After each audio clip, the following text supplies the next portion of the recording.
matinya Yesus, maka perintah itu selesai. Makanya Anda mengatakan Tuhan Yesus. Karena Tuhannya Bani Israel, Anda ganti dengan Tuhannya Romawi, yaitu Yesus. Pahami itu dengan baik. Efesus 2 nomor 15, dengan matinya Yesus di atas tiang salib, maka dia telah membatalkan segala perintah dan dogma ketentuan yang ada di dalamnya. Nah, itu dia. Jadi Anda tidak bisa lari kemana-mana. Karena itu sudah pengakuan Paulus, pendiri agama Anda. Saya kira begitu Bang Handi, ya. Jelas sekali bahwa terkait dengan Nabi Isa alaihissalam, kalau saya menjelaskan, itu runut diterangkan di dalam Al-Quranul Karim, di dalam surah Ali Imran, ya. Di situ jelas ketika berbicara mengenai Nabi Isa, wa yu'allimuhumul kitab wal hikmah wat Taurah wal Injil dan seterusnya. Itu Nabi Isa datang kepada Bani Israel. Lalu kemudian beliau mengatakan wa rasulan ila Bani Israel, dia adalah rasul untuk Bani Israel. Lalu kemudian dia menerangkan lagi kepada Bani Israel, wa musaddiqan lima baina yaday minat Taurah wa liuhilla lakum ba'dal ladina hurrima alaikum wa ji'tukum bi ayati min rabbikum fattaqullaha wa atiun. Perintah Nabi Isa kepada Bani Israel untuk bertakwa kepada Allah dan juga taat kepada dirinya. Itu Nabi Isa. Ini kalau mau dibahas korelasinya dengan iman Kristen itu apa? Sementara Nabi Isa alaihissalam mengajarkan innallaha rabbi wa rabbukum fa'buduhu hadza siratun mustaqim. Sesungguhnya Allah Tuhanku dan Tuhanmu, sembahlah Allah Tuhanku dan Tuhanmu. Ini pengajaran dari Nabi Isa alaihissalam. Inilah jalan yang lurus. Jalan yang lurus yang diajarkan oleh Nabi adalah menyembah Allah dan mentaati dirinya sebagai rasul. Makanya dikatakan di dalam kitab saudara pun sama. Aku mengenal muridku, aku mengenal pengikutku, pengikutku mengikuti aku dan mendengarkan aku. Yohanes 10 nomor 27. Kenapa saya membawa itu? Karena di Al-Quran menerangkan innallaha rabbi wa rabbukum fa'budu hadza siratul mustaqim. Akulah jalan, akulah kebenaran, akulah hidup. Tidak ada yang sampai kepada Bapa tanpa melalui aku. Berarti jalan lurusnya adalah mendudukkan Nabi Isa, mendudukkan Yesus sebagai apa? Sebagai Tuhan? Bukan. Mendudukkan Yesus itu sebagai utusan Tuhan untuk menuju kepada yang ada di langit. Bukan justru menyembah Yesus. Apalagi ketika kemudian Nabi Isa alaihissalam diterangkan dalam Al-Quranul Karim, fa'amma ahassa Isa minhumul kufra. Orang-orang kafir ini kemudian qala man ansari ilallah. Jadi ada pengingkaran orang-orang Yahudi kepada Nabi Isa alaihissalam. Nah sekarang, apakah orang Yahudi ingkar kepada Yesus? Ingkar.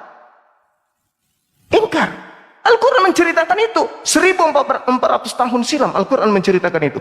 Falamma ahassa Isa minhumul kufra qala man ansari ilallah qala al-hawariyuna nahnu ansarullah amana billah dan seterusnya washhadu bi annal muslimun.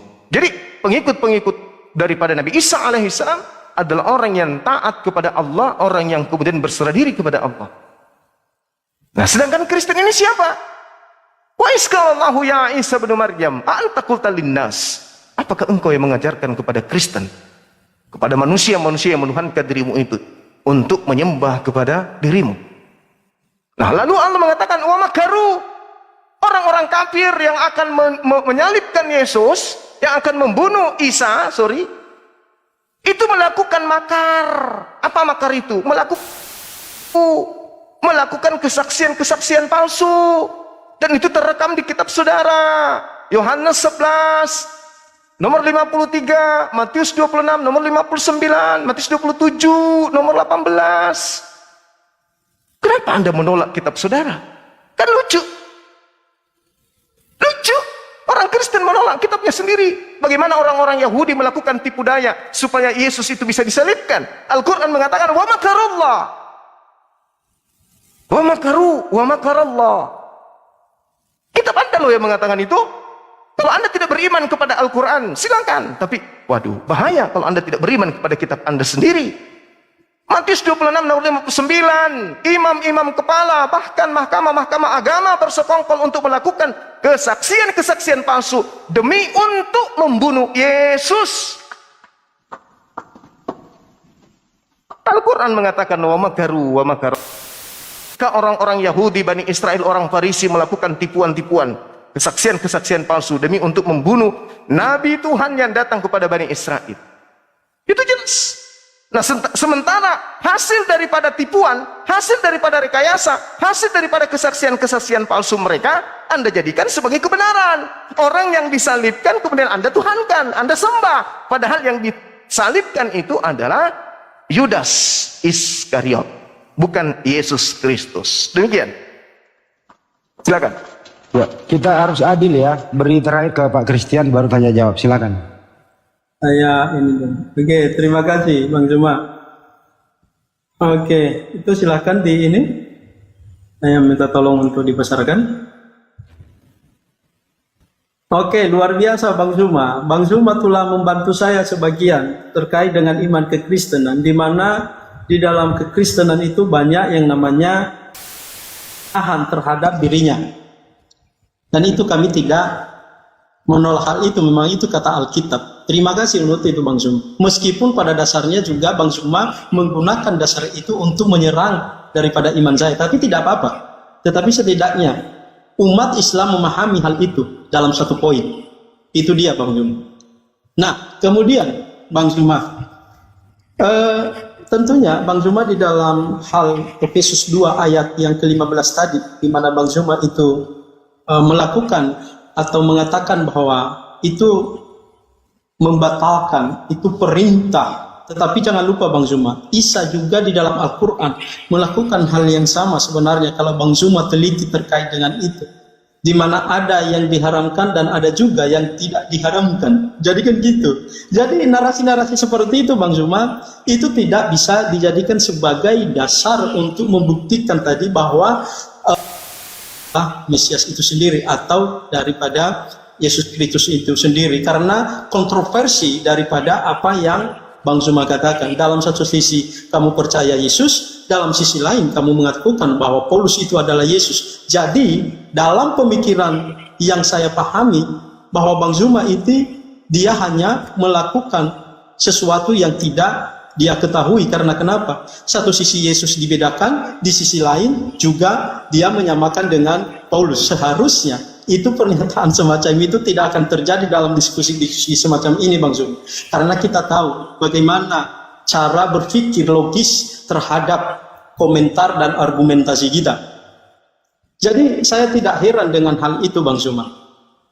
Jadi itu yang saya katakan tadi. Bang Zuma mengatakan banyak hal di dalam Alkitab yang berbicara tentang Yesus itu dijelekan, tetapi itu orang Kristen menjadikan dia Tuhan. Oh no, karena ayat yang selain daripada itu yang menyatakan Yesus itu adalah Tuhan yang kami akan sembah. Karena bahkan dari penolakan itu pun kita juga akan lihat kenapa orang Yahudi itu menolak Yesus di dalam Yohanes pasal 8 itu. Karena Yesus, karena dia dituduh dia menyamakan diri dengan Allah. Karena dengan itu orang Yahudi dalam perspektif mereka Yesus itu adalah Allah. Oleh sebab itu sebenarnya satu bukti ketika Yesus menyamakan dirinya dengan Allah, itulah menunjukkan bahwa dia adalah Allah. Orang Yahudi saja memahami tentang hal itu. Kenapa orang lain setelahnya tidak memahami hal itu? Tetapi karena kebutaan kepada kebenaran, makanya mereka tidak mempercayainya. Jadi untuk apa harus diperdebatkan hal itu? Seharusnya data-data tentang Isa yang kamu pahami itu apakah sesuai dengan sejarah, apakah sesuai dengan cerita-cerita Isa yang ada di Al-Quran, itu yang paling penting. Tetapi satu hal yang saya pernah baca ketika kelahiran daripada Isa, di mana Maria setelah mengandung dia itu dan dia melahirkan di bawah pohon korma, dan dia di sana ketika melahirkan, Maria mengatakan, aduhai, dan dia sudah selesai melahirkan. Dan hal-hal yang semacam itu tidak ada di dalam iman Kristen.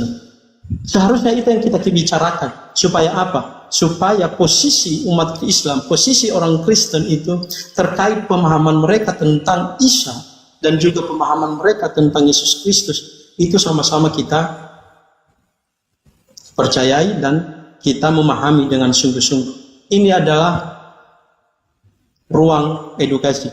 Bagi saya, kalau terus Bang Zuma melakukan sesuatu dan argumentasinya mulai dari tadi sampai Bang Zuma selesai sampai hari ini hanya untuk mencari-cari dalil di dalam Alkitab, dan itu semua kabur, dan Bang Zuma tidak tahu sebenarnya artinya. Itu sebenarnya menurut saya itu filsafat kosong yang disebutkan di dalam Yakobus, di mana Yakobus mengatakan, janganlah kamu menghabiskan waktu untuk hal-hal atau filsafat-filsafat kosong itu. Jadi apa yang saya harapkan sebenarnya adalah di dalam diskusi ini kita sama-sama mempresentasikan pribadi atau sosok yang kita percayakan di dalam kitab suci masing-masing. Jadi sayangnya sampai hari ini saya belum menemukan hal yang demikian, tapi tidak masalah. Saya seorang Kristen mampu untuk mempertanggungjawabkan iman saya. Jadi menurut saya itu jawaban terakhir saya, apalagi kita sudah 2:50, tentunya ini sudah sampai mau 2 jam dan lebih 1 jam dari apa yang kita janjikan waktu. Terima kasih. Baik. Waktunya untuk menghemat waktunya untuk tanya jawab. Nanti tanya jawabnya itu sangga menyangganya tiktokan santun. Tiktokan santun, oke? Jadi saya jangan ya. ditanya ke saya dulu ya. Saya ke kamar mandi di Bang Zuma, mungkin Kristen menanya ke Bang Zuma dulu ya. Enggak. Kedua pembicara yang tanya jawab dulu, Bang. Oh, sudah cukup lah itu. Belum ada pertanyaan. Bang Juma pertanyaan 1, Abang pertanyaan 1. Saya mau ke kamar mandi sebentar. Iya, nggak apa-apa. Silakan ke kamar mandi dulu. Bang Juma mau memberi dulu tanggapan atas argumentasi Anda. Silakan. Kita tunggu 3 menit. Silakan Bang Juma. Oke, baik. Terkait dengan Al-Quranul Karim yang menceritakan tentang Nabi Isa alaihissalam, kemudian menghalalkan sebagian apa yang diharamkan Allah kepada Bani Israel, terekam dalam surah Ali Imran ayat 50. Allah subhanahu wa ta'ala menjelaskan, wa musaddiqal minat Torah wal uhilla lakum ba'dal ladina hurrima alaikum. Jadi Nabi Isa alaihissalam kemudian datang kepada Bani Israel menghalalkan sebagian apa yang diharamkan oleh Allah kepada Bani Israel. Apa pembuktiannya? Kita lihat di dalam kitabnya saudara-saudara kita Yahudi, di kitab Keluaran misalnya. Keluaran 8 ya, teman-teman. Keluaran 8 ya. Apa itu? Keluaran 31, sorry Bang Andi. Keluaran 31, di situ diterangkan bahwasanya maka peliharalah hari Sabat karena 6 hari, karena sebab peliharalah hari Sabat, peliharalah hari Sabat, sebab itulah adalah hari yang kudus bagimu. Siapa yang melanggar kekudusan hari Sabat, maka dia harus dihukum mati. Itu perintah orang Yahudi. Keluaran 31 nomor 14 ya. Saya ulang lagi, Keluaran 31 nomor 14. Peliharalah hari Sabat, kuduskanlah hari Sabat. Siapa yang melanggar untuk mengkuduskan hari Sabat, maka pastilah ia akan dihukum mati. Nabi Isa alaihissalam diceritakan dalam Al-Quran yang tadi bahwasanya beliau datang kemudian untuk menghalalkan sebagian. Tadi Keluaran 31 nomor 14, dibunuh orang yang melanggar kekudusan hari Sabat. Apa yang terjadi kemudian sahabat-sahabat ketika Nabi Isa diceritakan menghalalkan sebagian?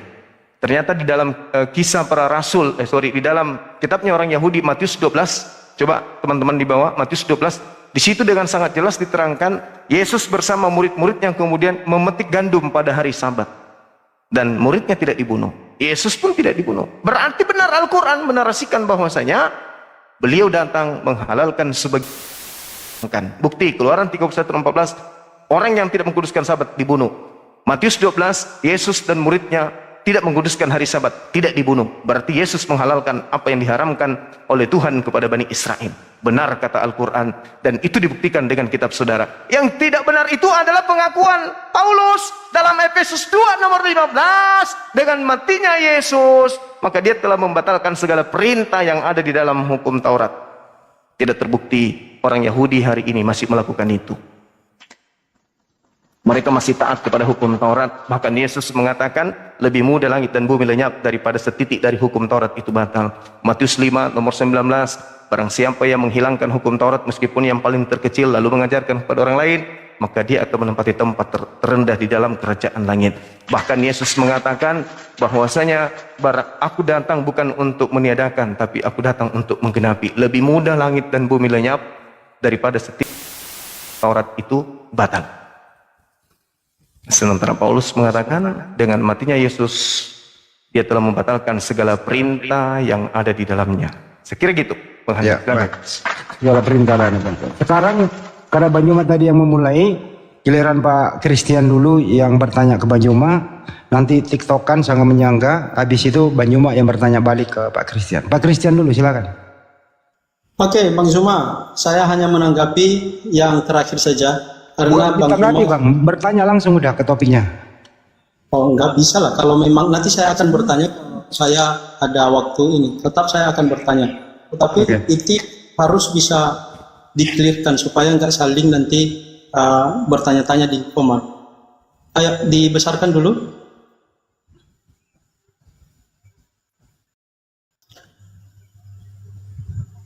Oke, Bang Zuma, di dalam Efesus 2 ayat 15 itu, jadi saya tidak mengulanginya, biar penonton aja yang menilai seperti apa jawaban saya. Tetapi ada satu menarik yang saya katakan, ini sesuatu menurut saya yang inkonsistensi terhadap seorang debaters yang baru saya lihat hari ini. Tadi dia katakan bahwa Matius itu adalah kitab orang Yahudi, tetapi pernyataan sebelumnya bahwa kitab perjanjian lama itu adalah bukan kitab Yahudi. Jadi saya hanya melihat di sini bahwa ada sesuatu yang inkonsistensi dalam hal berdialog. Bagaimana kamu mengatakan bahwa Matius itu adalah kitab orang Yahudi, sedangkan kamu menolak bahwa perjanjian lama itu adalah bukan kitab orang dulu, Bang. Siapa yang mengatakan begitu? Loh, jangan intervensi dengan diskusi saya. Kamu nanti, Bang, nggak pernah diucapkan Matius kitab Yahudi, siapa? Itu loh. Aduh, saya kok bisa gitu ya ininya ya. Kok siapa sih yang ini? Nanti tinggal kamu ini toh. Saya ini yang juga hanya ngawur saja ngomongnya, tapi saya juga punya mungkin tadi Bang Zuma itu kepleset saja itu. Kepleset saja. Jangan dianggap saya ini orang bodoh seperti yang dianggap seperti itu. Jadi kalau diskusinya seperti ini, intervensi hostnya dan dia juga bukan hostnya, ya untuk apa kita harus berdiskusi seperti itu? Lanjut. Gitu ya. Oke, terima kasih. Jadi itulah inti saya yang saya kadang-kadang yang saya tidak senang dalam hal-hal semacam ini. Kita ini bukan untuk mencari menang rasa kalahnya. Silakan Bang Zuma menang dalam hal diskusi ini. Saya nggak ada urusan di situ. Tetapi apa yang saya lakukan adalah untuk mempertanggungjawabkan iman saya. Jadi begitu. Nah, pertanyaan saya Bang Zuma terkait dengan Isa Al-Masih yang di dalam iman Bang Zuma. Saya pernah membaca kitab itu mengatakan bahwa ada Injil yang dibawa oleh Isa semasa dia masih kecil. Mungkin Bang Zuma bisa menceritakan ke kita Injil apa saja yang dia bawa itu dan di mana sekarang dan dibaca siapa waktu itu dan posisinya di mana hari ini dan apakah itu nanti yang dipercayakan oleh umat Islam atau bukan. Silakan Bang Zuma. Karena kami Oke, silakan Bang Zuma. Oke, silakan langsung. Iya, baik. Jadi ayat yang menceritakan tentang Nabi Isa kemudian diterangkan, diajarkan wa yu'allimuhumul kitaba wal hikmah wat taura wal injil, itu adalah pengakuan Nabi Isa dan ini bercerita tentang masa yang akan datang. Masa di mana Yesus itu sudah dewasa sampai pada masa dia bisa melakukan pemberitaan Injil kepada Bani Israel. Jadi diawali dengan pernyataan Allah ketika kemudian itu kemudian datang kepada Maryam. Dikatakan di dalam Al-Quranul Karim bahwasanya malaikat Jibril ini diperintahkan kemudian oleh Allah untuk mendatangi Maryam, ibu daripada Nabi Isa alaihissalam. Isqalatil malaikatu ya Maryamu innallaha, sesungguhnya Allah yubashshiruki bi kalimatin minhu. Itu yang dikatakan oleh malaikat Jibril atau Roh Kudus kepada Maryam, bahwasanya wahai Maryam, sesungguhnya Allah menyampaikan kabar gembira kepadamu tentang sebuah kalimat darinya, yaitu seorang manusia bernama Isa, anak laki-lakimu, putra Maryam, seorang yang terkemuka di dunia dan di akhirat, dan termasuk orang-orang yang didekatkan kepada Allah. Lalu malaikat Jibril ini juga bercerita, wa yukallimuhumul fil mahdi. Ini yang datang kepadamu kelak, anak ini yang datang kepadamu kelak, dia akan berbicara dengan manusia dalam buayan. Jadi dia masih bayi, dia mampu berbicara kepada Bani Israel. Dan ketika sudah dewasa, ini diceritakan oleh Al-Quran. Dan ketika sudah dewasa, wakahlan, ketika dia dewasa kemudian, dia termasuk orang-orang yang saleh. Wa minas salihin. Ketika dia dewasa kemudian, dia mengajarkan padanya, Allah mengajarkan kepadanya Taurat, mengajarkan kepadanya hikmah, mengajarkan kepadanya Injil.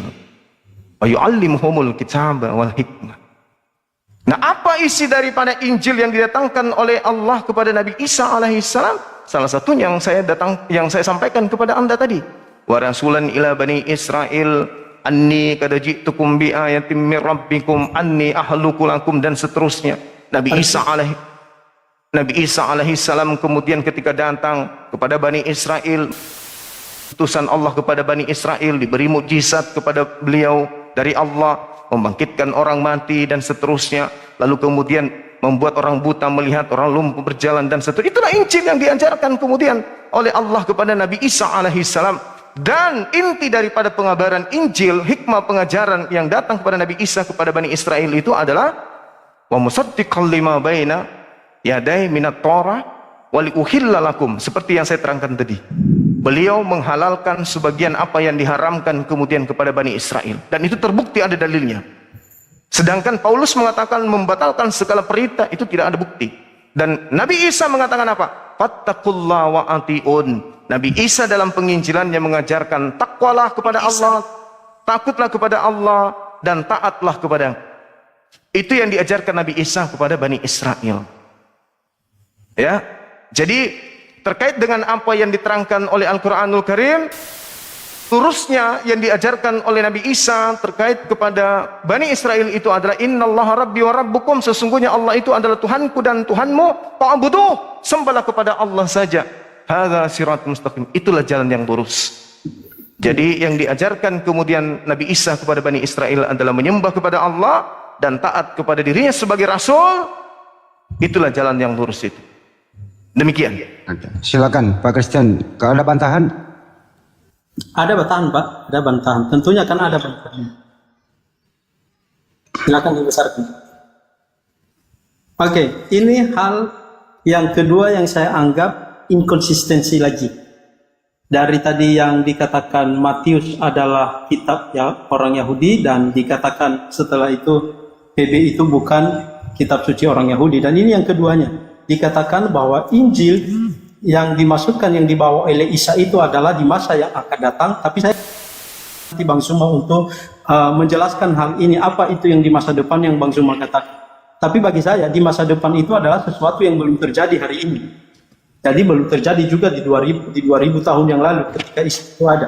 Kalaupun itu, kalau ada di Isa itu di tahun 2000 yang lalu yang saudara bisa buktikan kepada kita sejarahnya. Tapi saya hanya melihat, dikatakan bahwa Injil yang dibawa oleh Isa adalah berbicara tentang di masa yang akan datang. Tetapi tadi di penjelasannya bahwa Isa menjelaskan terkait dengan bagaimana mukjizat seperti apa yang dilakukan oleh daripada Isa itu sendiri. Jadi itu artinya menurut saya, ini mana yang benarnya? Kita tunggu Injil itu yang akan datang atau sesuatu yang sudah ada? Dan kalau ada, di mana ini sekarang dirinya? Di mana fisiknya? Kalau itu juga hanya berupa narasi, itu hanya tulisan-tulisan saja. Mengatakan bahwa ada bukti-bukti yang dilakukan oleh Isa. Karena bagi kami tidak pernah mendengar cerita Isa seperti itu yang kamu maksudkan. Jadi silakan nanti mungkin Bang Zuma bisa menjelaskan kepada kita apa yang kamu maksudkan terkait dengan penjelasan itu. Dan hal yang pertama yang penting sekali lagi adalah di situ dikatakan kalau dibaca adalah berupa Injil itu dalam pemahamannya itu adalah Injil yang tertulis. Nah, sekarang mana Injil itu yang saya maksudkan? Coba berikan kita penjelasan. Terima kasih. Cukup ya, sekali nanti penjelasan Banyuma, habis ini Banyuma yang bertanya. Silakan. Ya, jadi ketika berbicara mengenai Al-Quran, memang dibutuhkan perangkat di kepala untuk memahami. Yang saya maksud di sini adalah ketika Nabi Isa kemudian berbicara pada masa bayi. Kemudian mengatakan bahwa beliau akan memberitakan tentang Injil kepada Bani Israel di masa yang akan datang. Maksudnya, masa di mana Nabi Isa sudah dewasa. Bukan di masa nanti. Karena ini berbicara mengenai pada saat dia bayi. Pada saat dia bayi kemudian Nabi Isa berbicara kepada kaumnya ketika ibunya dituduh sebagai pesina. Maka dia mengatakan, aku ini adalah seorang nabi yang diutus oleh Allah kepada Bani Israel.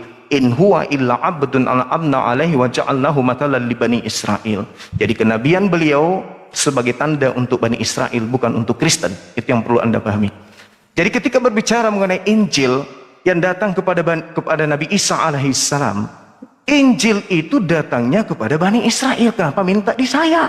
Saya bukan Bani Israel. Kami beriman kepada Nabi Isa. Nabi Isa alaihissalam datang kepada Bani Israel. Taurat. Taurat kitabnya Nabi Musa. Apakah Nabi Isa ketika datang kepada Bani Israel tidak mengajarkan Taurat itu? Menurut Al-Quran mengajarkan.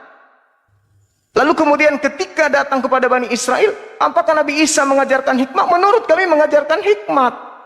Apakah Nabi Isa mengajarkan Injil? Menurut Al-Quran mengajarkan Injil.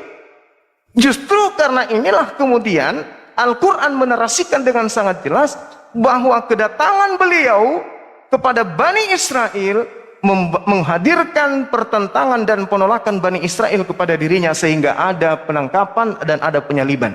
Dan penyaliban ini adalah orang yang menggantikan dirinya. Itulah yang Anda sembah hari ini. Yang menggantikan Nabi Isa itu yang Anda sembah. Nah, ini masalah besar kalau kita masuk sampai ke sana. Innallaha rabbi wa rabbukum fa'budu. Itu isi daripada pengajaran Nabi Isa. Sesungguhnya Allah Tuhanmu, karena itu sembahlah dia. Fa'budu, sembahlah Allah. Itu ajaran Nabi Isa alaihissalam. Hadza siratul mustaqim. Inilah jalan yang lurus. Jadi Nabi Isa adalah jalan menuju kepada Allah. Dia adalah jalan, bukan tujuan akhir. Ada siratul mustaqim. Jadi jalan lurusnya itu adalah mereka kemudian Nabi Isa kemudian mengajarkan Bani Israel menyembahnya kepada Allah saja dan mendudukkan dirinya sebagai rasul. Kalau Anda bertanya, mana kitabnya? Lah tanya kepada Bani Israel. Tanya kepada Bani Israel. Ada enggak kitabnya Nabi Isa?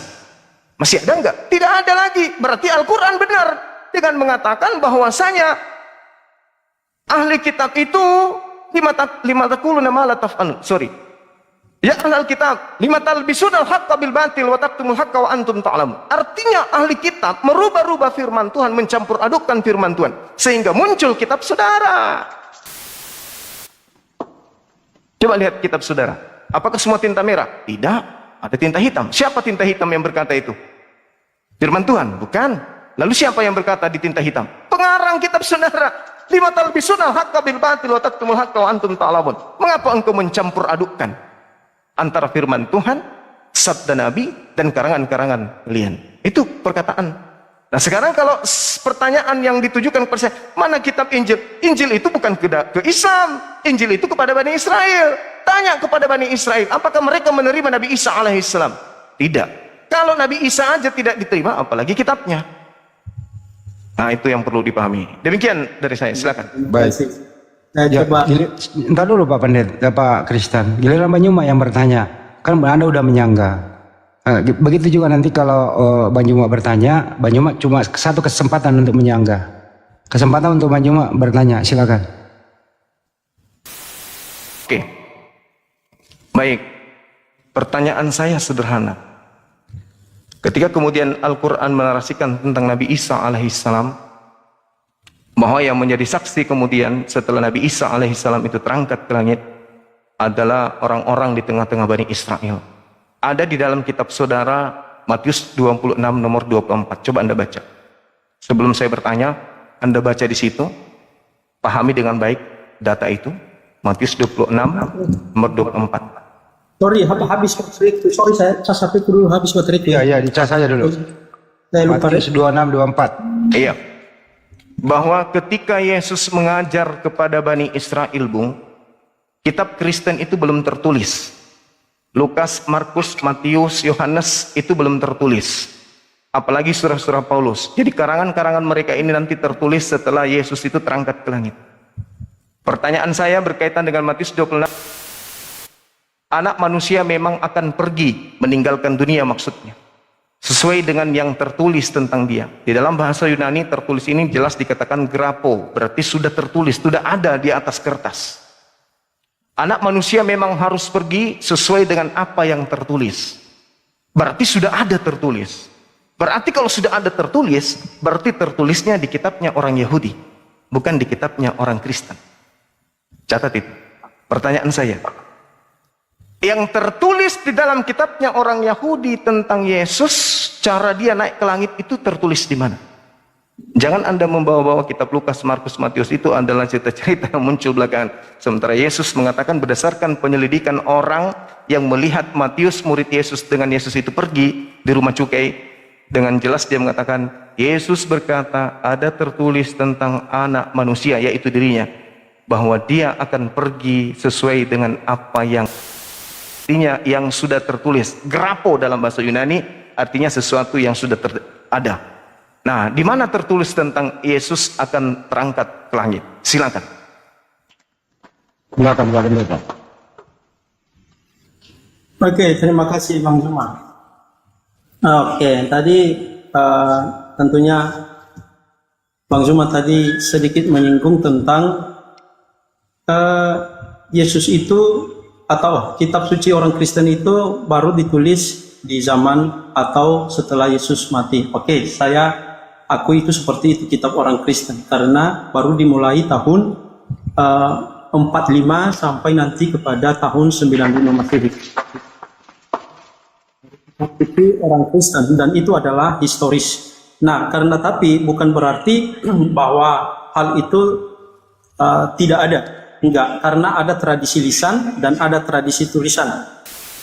Dapat di dalam 2 Tesalonika pasal 2 ayat 15, sebab itu berdirilah teguh dalam berpengganglah pada ajaran-ajaran yang kamu terima dari kami, baik secara lisan maupun secara tulisan.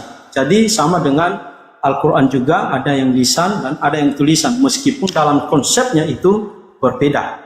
Tapi itu tidak bisa kita menyangkali hal itu. Kita sama-sama memiliki konsep seperti itu meskipun dalam penjelasannya berbeda. Oke, tadi katanya bagaimana di mana yang dimaksudkan di dalam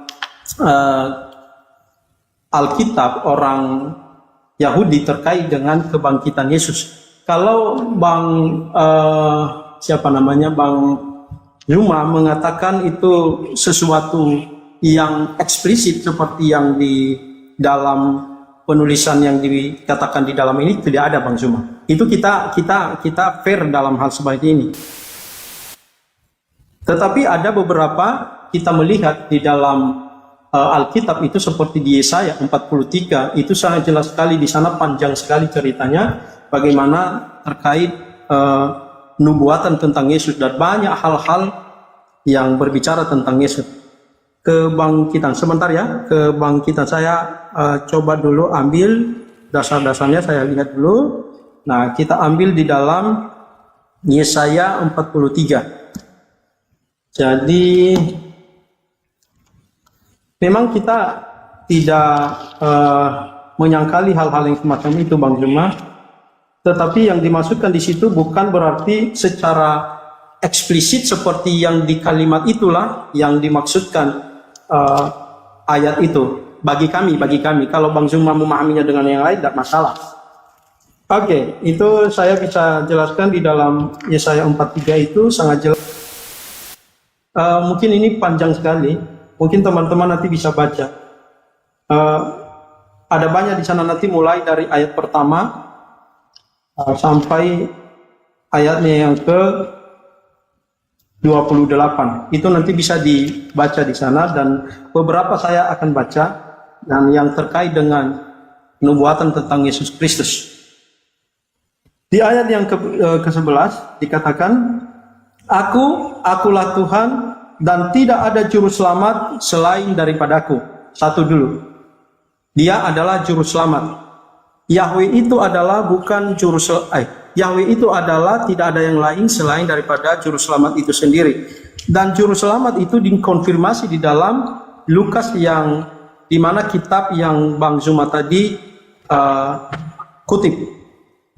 Jadi hal-hal yang semacam itu yang kita masukkan di nubuatan itu, tidak secara eksplisit seperti yang diharapkan Bang Zuma. Tapi ini memang Bang Zuma tidak akan puas dengan hal itu, tetapi saya tidak bisa memunafikan hal-hal yang semacam ini.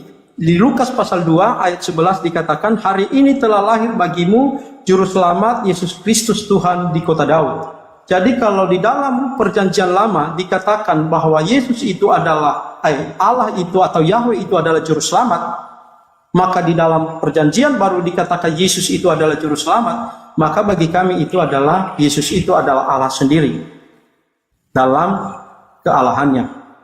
Oke, yang berikutnya ayat yang ke-12 dari pasal yang ke-43, Akulah yang memberitahukan, menyelamatkan dan mengabarkan, dan bukanlah Allah asing yang ada di antaramu. Kamulah saksi-saksiku, demikianlah firman Tuhan, dan akulah Allah. Sekali itu Bang Zuma nanti untuk bisa dikonfirmasi, catat aja Bang Zuma terkait dengan Yesaya 43 ayat ayat 1 sampai 28. Di situ banyak sekali terkait dengan hal-hal yang berbicara tentang Kristus. Dan juga nanti kita lihat di dalam pasal 44, di situ dikatakan, beginilah firman Tuhan, Raja penebus Israel, Tuhan semesta alam, akulah yang terdahulu dan akulah yang terkemudian, dan tidak ada selain daripadaku. Dan hal itu nanti dikonfirmasi di dalam diri Yesus. Kayaknya Yesus itu adalah Dia adalah yang terdahulu dan Dia juga yang terkemudian. Itulah sebabnya kami memanggil Yesus itu adalah Allah. Nah, berbicara tentang kebangkitan yang dimaksudkan oleh Bang Zuma tadi, itu adalah proses dalam cerita di mana di dalam perjanjian lama yang secara eksplisit itu tidak tertulis, Bang Zuma. Jadi mungkin itu saja yang bisa tanggung jawabkan dengan itu. Meskipun kamu paksa saya, dan itu saya sudah katakan tidak tercatat. Tidak ada yang maksa, Pak. Tidak ada yang maksa. Oke, baik. Cukup ya. Ya. Oke, silakan Bang Zuma ditanggapi. Oke, baik. Jadi gini, Bung. Ini sebenarnya adalah ujian tentang kebenaran Kristen. Apakah Yesus itu meninggalkan dunia melalui proses penyaliban dulu? Atau dia adalah Nabi Isa yang kemudian dituliskan di dalam Al-Quran, barrafa'ahullahu ilaihi. Allah kemudian mengangkat beliau langsung terangkat ke langit. Ketika diterangkan kemudian dalam Al-Quran, inni mutawaffika wa rafi'uka ilayya wa mutahhiruka minal ladina kafaru. Jadi Al-Quran menarasikan bahwa Nabi Isa alaihissalam ketika terancam kemudian oleh orang-orang yang menyangkal dirinya, yang kufur ingkar kepada dirinya, ketika digiring kemudian untuk Nabi Isa seketika itu terangkat ke langit. Itu diterangkan di Al-Quran surah Ali Imran ayat 55 dan juga surah An-Nisa ayat 158. Nah sekarang kita kembali kepada pernyataan Yesus yang Anda mengatakan tidak ada tertulis. Berarti Anda masih perlu belajar. Maaf, saya harus mengatakan begitu. Ya, kita tidak cari kalah menang, tapi kita saling memberi edukasi. Ketika Yesus mengatakan dalam Matius 26 nomor 24, anak manusia akan pergi sebagaimana yang tertulis tentang dia. Iblis ketika mencoba Yesus dalam Matius 4 nomor 6, ada tertulis. Nah, tuh iblis. Ada tertulis tentang engkau. Jikalau engkau betul adalah anak Elohim, anak Tuhan, maka jatuhkan dirimu ke bawah. Sebab ada tertulis tentang engkau, malaikat akan datang untuk menyelamatkan engkau, menatang engkau di tangannya agar kakimu tidak terantuk kepada batu. Ada tertulis. Ketika kita mencari data itu di Mazmur 91, apa yang tertuang di dalam di Mazmur 91? Di situ sangat jelas diterangkan bahwasanya malaikat diperintahkan oleh Tuhan untuk datang kemudian menjemput Yesus agar Yesus kakinya tidak terantuk kepada batu. Mazmur 91 dikatakan, sebab malaikat-malaikatnya akan diperintahkan oleh Elohim untuk datang kemudian menyelamatkan anaknya, untuk menatang di tangannya agar kakinya tidak terantuk kepada batu. Lalu Tuhan mengatakan, dengan panjang umur akan kukenyangkan dia dan akan kuperlihatkan kepadanya keselamatan daripadaku. Berarti Yesus sudah tertulis bahwa kepergiannya meninggalkan dunia ini tidak melalui kematian, tetapi langsung terangkat oleh karena malaikat datang menatang Yesus di tangannya. Engkau hanya menonton orang-orang fasik, engkau menyaksikan kemudian orang-orang fasik, engkau melihat pembalasan orang fasik. Siapa orang fasik ini? Orang fasik ini Anda bisa baca dalam Amsal 17 nomor 23, dijelaskan orang fasik adalah orang yang menerima suap. Siapa yang menerima suap? Ketika kemudian Nabi Isa atau Yesus ya, yang ada di tengah-tengah mereka, jelas yang menerima suap adalah Yudas Iskariot. Dan Tuhan mengatakan, Yesus sendiri mengatakan, ada tertulis tentang anak manusia seperti apa dia akan pergi meninggalkan dunia. Ternyata tertulisnya jelas sekali di Mazmur 91. Itu adalah nubuatan untuk Yesus bahwa Tuhan akan datang menyelamatkan beliau. Dia hanya menonton orang-orang fasik yang telah melaporkan dia, mengkhianati dia, dan Tuhan mengatakan, dengan panjang umur akan kukenyangkan engkau, sesuai dengan apa yang diterangkan oleh Al-Quran. Barrafa'ahullahu ilaihi wa kana Allahu azizan hakima. Aku Tuhan mengangkat Nabi Isa alaihissalam ke sisiku. Isqalallahu ya Isa, inni mutawaffi wa rafi'uka ilayya. Kemudian mutahhiruka, ada kemudian Tuhan membersihkan Nabi Isa alaihissalam dari orang-orang kafir, dari orang-orang yang mengkhianati dia, dari orang-orang yang melakukan kesaksian-kesaksian palsu demi untuk menyalibkan dirinya. Allah mengangkatnya. Dan tertulis di dalam Mazmur 91. Ini yang Yesus katakan. Kalau Anda mengatakan tidak tertulis, Anda keliru. Tertulis di dalam kitabnya orang Yahudi. Demikian sementara, silakan. Silakan Pak Pendeta, jika Anda menyangga to the point. Kok to the point? Dia bisa ini menjelaskan dengan. Iya nggak Pak, silakan. Ini loh Bang Hos, ini kok gitu ya kiranya ya. Jangan digituin ya. Saya juga punya waktu yang sama seperti panjangnya Bang Zuma ya. Jadi gitu. Saya juga bisa lihat di sini waktunya soalnya. Oke, terima kasih untuk Bang Hos. Jadi Bang Zuma ini saya tadi menganggap bahwa Bang Zuma ini konsisten pada pertanyaannya yang mengatakan, coba di mana di dalam kitab suci itu yang terkait dengan kebangkitan Yesus dinubuatkan atau dituliskan secara eksplisit. Nah, saya pikir itu yang ditanyakan oleh Bang Zuma.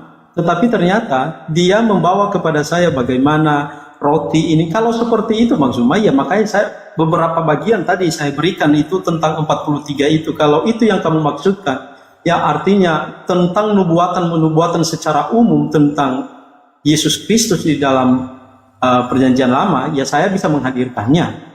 Tetapi kalau kamu tadi yang kamu tanyakan tadi terkait dengan kebangkitan secara khusus, nah apalagi kamu kutip Matius 26 ayat 24 yang menurut saya sudah lihat di situ tentang inilah tubuhku, saya nggak tahu apa hubungannya.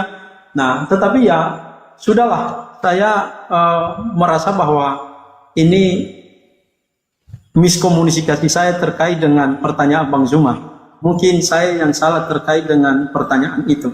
Lalu kemudian kamu hubungkan dengan yang dimana terkait dengan roti yang di dalam perjanjian lama. Saya bilang itu nggak ada hubungannya sebenarnya di sana itu, dan itu yang kamu buktikan dan kamu jadikan sebagai rujukan bahwa Yesus itu tidak bangkit. Nah, jadi menurut saya kurang paham alur dari pemikiranmu sehingga kamu menanyakan itu. Satu yang kamu tanyakan, kamu tanyakan sesuatu lalu kamu jawab sesuatu dan perjawabannya itu tidak tepat dengan pertanyaanmu sendiri, dan kamu melemparkan kepada saya untuk bertanya tentang sesuatu. Saya sudah jawab dan justru kamu ambil jawaban yang lain, kamu anggap itu jawaban yang benar. Nah, ini sesuatu yang saya katakan, ya sudahlah, kita lewatkan hal itu. Tapi ada beberapa tadi yang saya simpulkan dari perbedaan kita antara Isa dan Yesus itu. Yang pertama tadi kamu katakan bahwa ibunda, menurut Al-Quran, ibunda daripada siapa? Isa Al-Masih itu dituduh pezina menurut Al-Quran, tetapi bagi kami tidak ada seperti itu. Itu juga satu perbedaan. Dan bahkan kalau saya baca di dalam Al-Quran bahwa Isa itu lahir dari perawan Maria atau suci tanpa ayah dan ibu. Jadi artinya sebenarnya argumentasi itu tidak mendukung daripada apa yang Bang Zuma sampaikan. Nah, ada beberapa hal yang tadi Bang Zuma berkata itu terkait dengan Al-Quran. Jangan ditanyakan kepada kami Injil itu, karena tanyakan kepada orang Yahudi. Tentunya Bang Zuma baca lagi Al-Quran di mana dikatakan di situ bahwa seharusnya orang-orang Islam harus bertanya kepada orang-orang yang ahli kitab terdahulu, dan itu pasti ada kitabnya. Jadi kalau tidak ada sekarang dari umat Islam, lalu bagaimana dia mengklaim sesuatu yang tidak ada itu untuk menjadi ada? Apakah karena itu wahyu? Ya mungkin nanti itu pembicaraan berikutnya. Nah, itu yang saya memang dalam hal ini saya tidak terlalu banyak, karena antara pertanyaan berbeda dengan apa yang diharapkan, lalu dijawab dengan jawaban yang berbeda oleh si penanya. Saya pikir biarkan penanya yang menjawabnya sendiri berdasarkan cara berpikir penanya. Terima kasih untuk hal itu. Oke. Saya tanggapi ya. Saya lupa. Pak moderator, tentunya biar inilah kita fair, nggak usah diluruskan seperti apa. Saya rasa itu sesuatu biar Bang Zuma yang luruskan kalau meluruskan. Oke. Gitu ya. Okay. Apa diberi waktu ke Bang Zuma meluruskan, boleh?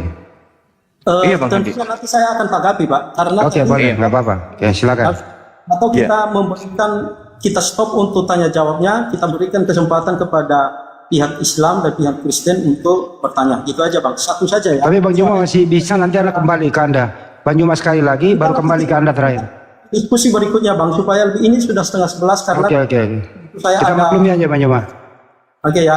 Oke. Oke, satu aja ya untuk Ya, yang baik. lain. Nanti kita kesimpulan nanti di akhir sesi. Silakan ke ini ya, Asmara Loka diberikan kesempatan kepada audiens, satu dari Kristen atau dua dari Kristen, dua dari Muslim, untuk bertanya kepada kedua narasumber. Silakan. Ya. Terima kasih Om Handi Salabes. Terima kasih sudah diambil alih untuk dasar debatnya Om Handi Salabes, karena tadi permintaan dari kami PJ Tim langsung. Terima kasih juga untuk Pak Christian Teologi, dan terima kasih untuk Bang Zuma. Baik, kami persilahkan untuk memberikan pertanyaan dari saudara Muslim 2 orang ya Om Handi, atau satu aja? Muslim 2 Kristen lah. Kan ada 2 tamu ini kita Kristen nih. Satu-satu aja, Bang. Nanti kita satu-satu. supaya nggak seru kalau sudah habis semua materinya nanti, Bang. Satu-satu aja. Baik. Izinkan saya mempersilahkan dulu dari saudara-saudara Muslim, dari pihak Muslim, yaitu Om Handi Salabes. Oh, kalau satu jangan saya, Pak Ardiansa atau Pak Desugi. Kemananya ini katanya? Aduh. Baik, Bang Ardi atau Pak Desugi Kristologi, atau mungkin Om Handi? Monggo, siap. Saya yang paling muda di sini, saya persilahkan guru-guru saya. Baik, sekali lagi, mau Om Sugi Kristologi atau Om Handi Salabes? Saya izin dulu kepada guru saya, Pak Desugi. Oke, Om Sugi Kristologi monitor.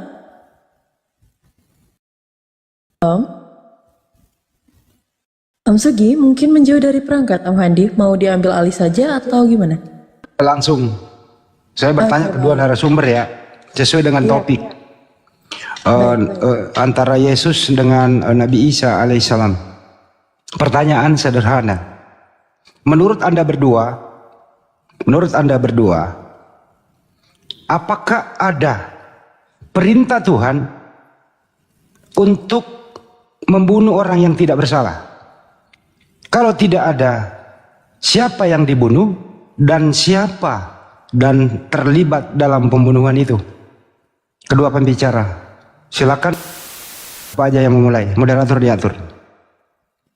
Oke, baik, terima kasih. Karena pertanyaannya dari saudara Islam, kita harus tetap fair. Saya persilahkan dulu untuk Pak Christian Teologi menjawab pertanyaan dari Om Handi. Silahkan. Permisi Bapak, masih di mute Bapak. Bapak Christian Teologi. Oke, mungkin hanya 10 kata saya menjawab pertanyaan dari Pak Bang Hadi. Saya mengatakan bahwa tidak ada hubungannya dengan diskusi kita hari ini terkait dengan pertanyaan Bapak. Jadi saya tidak mau menjawab. Terima kasih. Bang Juma. Gimana Om? Nggak apa-apa, Bang Juma yang jawab. Apa Oke, pertanyaannya Bang silakan. Andi? Bang Zuma. Pertanyaannya adalah ini topik loh ya, antara Yesus dengan Nabi Isa alaihissalam. Ya. Apakah ada perintah Tuhan untuk membunuh orang yang tidak bersalah? Kalau tidak ada orang yang tidak bersalah, siapa yang menghendaki kematian Yesus di tiang salib? Silakan. Ya, baik. Jadi Al-Quran Karim menjelaskan kepada oknum yang datang kepada Bani Israel, Allah Subhanahu wa Ta'ala di dalam Al-Quran surah An-Nisa ayat 158 diterangkan bahwa Nabi Isa alaihissalam kemudian seketika ingin dibunuh oleh orang-orang kafir, pengingkar-pengingkar beliau, kemudian Allah mengangkat beliau langsung ke langit. Itu diterangkan oleh Al-Quranul Karim surah An-Nisa ayat 157. Tidak ada perintah di dalam Al-Quran bahwa orang-orang yang tidak bersalah itu yang menjadi korban. Tidak ada, kemudian tak ada sama sekali, kecuali kasus yang terjadi kepada Nabi Ibrahim alaihissalam ketika Allah menguji beliau dengan meminta anaknya yang tunggal, anak satu-satunya. Itu pun hanya ujian. Dan ketika Nabi Ibrahim alaihissalam hendak mempersembahkan anaknya dengan hewan, nggak ada kemudian. Bukan diperintahkan untuk menebus dosa Ibrahim dengan menggunakan tumbal anaknya, enggak. Tapi semata-mata diuji keimanannya. Apakah orang ini ikhlas memberikan anak sematawayang ini kepadaku atau tidak? Dan ternyata Nabi Ibrahim ikhlas. Dengan keikhlasan beliau kemudian Allah menggantikan anaknya dengan hewan. Nah, itu yang terjadi. Kalau dikatakan bahwa menggantikan diperintahkan orang bersalah, orang benar untuk dibunuh, itu nggak ada dalam Al-Quran dan tidak ada dalam kitabnya orang Yahudi. Itu hanya ada di dalam kitabnya orang Kristen. Jadi Nabi Isa alaihissalam diangkat oleh Allah ketika kemudian mereka mengatakan wa qaulihim inna qatalnal masiha Isa bin Maryam Rasulullah wa ma qatalu wa ma salab. Mereka tidak menyalibkan dan mereka tidak membunuh, melainkan mereka diangkat. Beliau diangkat Nabi Isa, dan yang mereka salibkan adalah orang yang diserupakan dengan Nabi Isa alaihissalam. Dan saya katakan orang yang diserupakan inilah yang kemudian yang disembah oleh saudara-saudara kita Kristen. Karena pertanyaan saya Bang Juma nggak dijawab oleh Pak Christian, kalau begitu siapa yang menghendaki, siapa yang skenario sehingga teman kita ini Pak Christian meyakini kalau Yesus itu dibunuh? Ini skenario siapa? Silakan. Oke. Kenapa saya Sebentar Bang Zuma. Sebentar Bang Zuma. Ini pertanyaan di level kedua daripada si penanya. Karena dari pertama dia mengatakan Bapak tadi. Christian Teologi sebentar. Tunggu Tadi dulu. Bapak Karena sudah ini menolak ini harus diluruskan dulu. Harus diluruskan dulu ini. Sebentar. Coba saya koordinasikan dulu. Om Handi, gimana Om mau mendengarkan dari Pak Christian? Ya udah, terusin aja itu pertanyaannya. Lanjut. Tadi pertanyaannya saya masih belum ini. Pertanyaannya tadi, apakah Tuhan menyuruh membunuh orang yang tidak berdosa? Itu. Tapi kedua kali ketika ke Bang Zuma, dia mengaitkan dengan Isa dan Yesus. Itu sesuatu pertanyaan yang menurut saya nggak jelas. Kalau itu dipertahankan, bagi saya jelas. Bagi saya jelas sekali. Saya rasa host justru ini. Ya sudahlah. Silakan. Ya silakan Bang Zuma. Teruskan Bang Zuma. Tidak masalah bagi saya. Saya hanya klarifikasi aja. Baik. Oke. Jadi ketika ditanya kemudian di dalam Al-Qur'anul Karim tidak ada data dan Tuhan tidak menghendaki itu terjadi. Nah, sekarang kalau pertanyaan ini ditujukan kepada kita sebagai apologet, maka dua arah yang harus dipahami di sini. Apa itu? Bagaimana kemudian ketika Tuhan mengajarkan kepada Bani Israel untuk taat hanya kepadanya dan juga taat kepada Nabi Isa alaihissalam. Tapi kemudian mereka ingkar. Mereka menolak Nabi Isa alaihissalam. Dengan keingkaran mereka terhadap Nabi Isa alaihissalam, mereka kemudian bersekongkol untuk membunuh Nabi Isa alaihissalam. Lalu Allah menggantikannya dengan orang yang diserupakan kemudian dengan Nabi Isa. Nah, sekarang muncul ketika kita berhadapan dengan orang-orang Kristen, makanya tadi saya bertanya di dalam Matius 26 nomor 24, tapi saya heran dengan saudara Kristen. Kenapa ada darah dan daging di situ? Itu nggak ada, Pak. Matius 26 nomor 24 itu tidak terkait dengan darah. Di situ Yesus mengatakan, Anak manusia memang akan pergi seperti yang sudah tertulis. Artinya Yesus ini, Nabi Isa ini, kalau sudah ada yang tertulis tentang dirinya, bukan masalah kebangkitan, tidak. Maksudnya, apakah Yesus ini terangkat langsung ke langit, atau Yesus ini melalui proses kematian dulu? Itu yang dimaksud oleh Matius 26 nomor 24. Kalau Anda mengatakan Yesus harus mati disalibkan dulu baru naik ke langit, ke surga, mana tertulisnya? Enggak ada kan? Tak ada.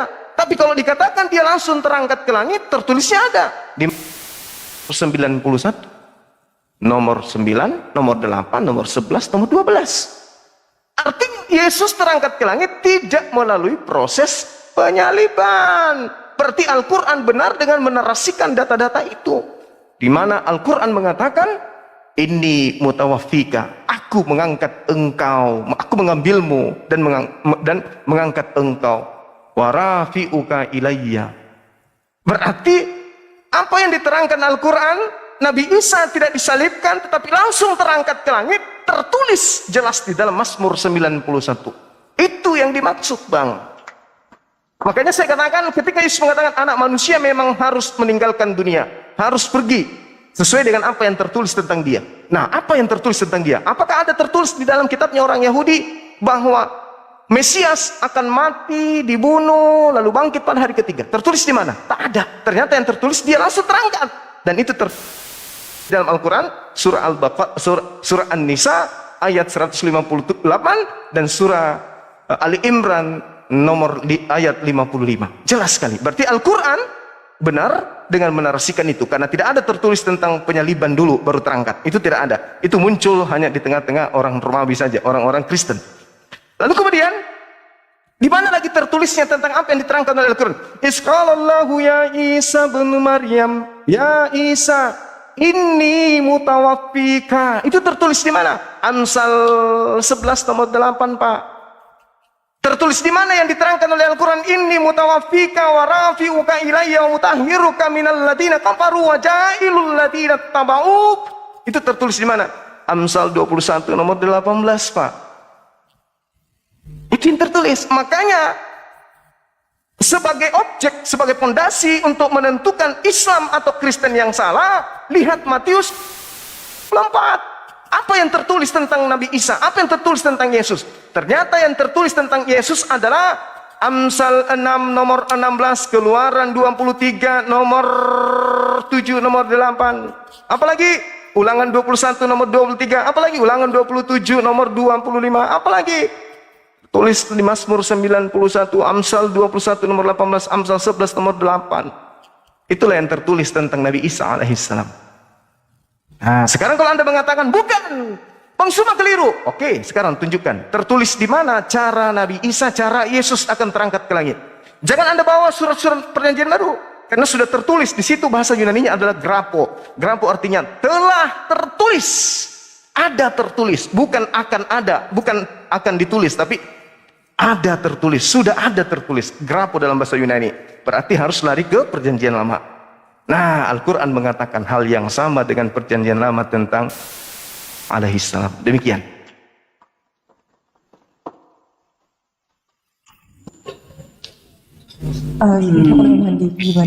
Tanya berarti. Enggak, ke teman Kristen yang bertanya, kan cuma pendetanya cuma minta satu. Oke, lanjut. Sorry Pak Christian. Boleh nanya? Telat Pak D. Kecuali telat ya? Iya. Ya udah, kita beri kesempatan ke saudara Kristen yang mau bertanya. Ada dua nih, Pak Darius sama Pak Pobidan. Ada tiga, mohon maaf, ada tiga. Ada tiga. Siapa nih yang mau mewakili Kristen bertanya? Kalau bisa pertanyaannya kedua narasumber kayak pertanyaan saya gitu loh.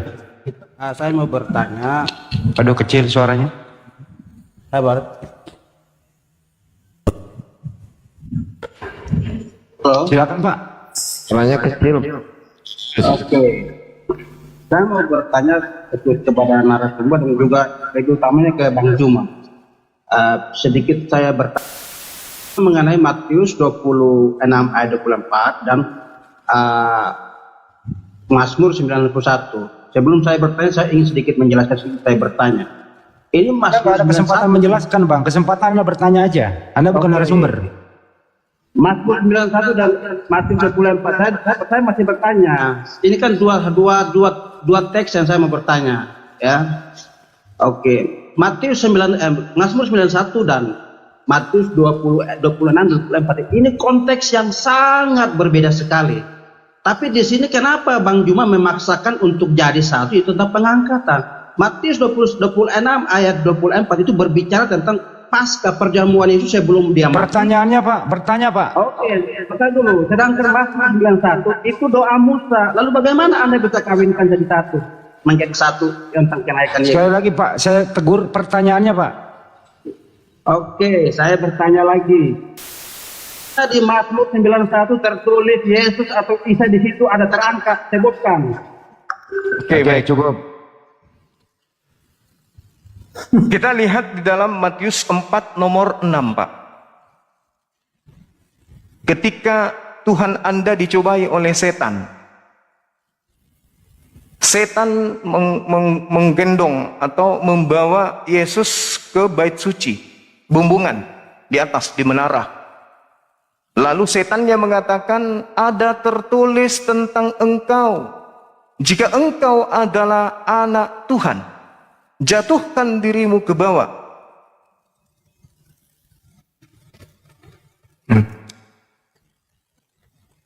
Insya Allah, syukran. Yang mamanya anak-anak. Ya Allah. Jadi diterangkan di dalam Matius 4 nomor 6, jika engkau adalah anak Tuhan, jatuhkan dirimu ke bawah, sebab ada tertulis tentang engkau bahwa Tuhan angkatnya agar menatang engkau di tangannya agar kakimu tidak terantuk kepada batu. Ada tidak tertulis bahwa Tuhan akan mengutus malaikat untuk menatang anaknya di tangannya agar kakinya tidak terantuk kepada batu? Ada nggak tertulis? Ada. Di mana? Mazmur 91. Anda beriman tidak kalau Yesus itu anak Allah? Beriman. Berarti Mazmur 91 Anda harus imani bahwa itu untuk Yesus. Sedangkan Yesus mengaku di dalam Matius 26 nomor 24, anak manusia memang akan pergi sesuai dengan apa yang tertulis tentang dia. Yesus akan pergi sesuai dengan apa yang tertulis tentang Yesus. Anak Tuhan akan pergi sesuai dengan apa yang tertulis tentang anak Tuhan. Di mana tertulis tentang anak Tuhan? Tentang kepergiannya. Ternyata tertulis di Mazmur 91, Tuhan akan datang mengutus datang Yesus di tangannya agar kakinya tidak terantuk kepada batu. Selesai kan?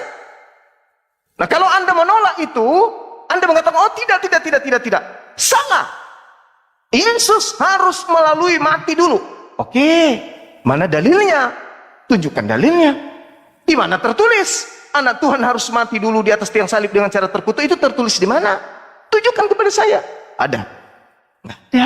Satu Kristen sedunia Anda suruh tunjukkan kepada saya, tidak akan pernah bisa ditunjukkan, kecuali buat kitab baru. Demikian Pak. Oke, cukup ya. Ini kita penanya nggak boleh menyanggah loh ya. Tadi saya nggak pernah nyangka pertanyaan. Cukup ya. Pak Pendeta masih bisa nggak tambah satu-satu lagi Pak Pendeta?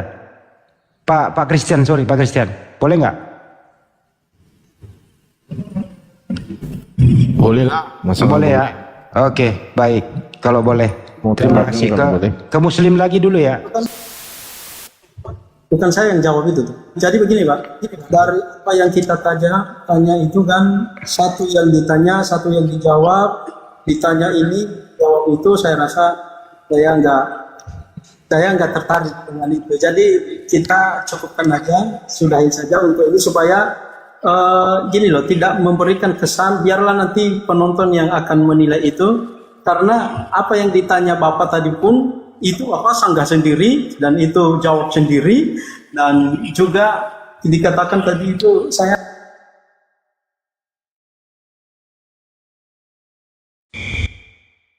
tapi kita lupa apa pertanyaan kita.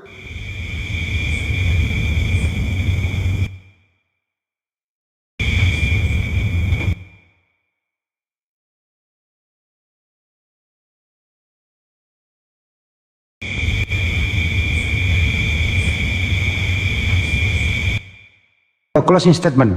Bang Juma tadi yang memulai. Opening, Anda yang mengakhiri. Baru Bang Juma, silakan. Oh, bukan saya tadi yang mulai, Pak. Bang Juma yang memulai, Pak. Silakan. Oke,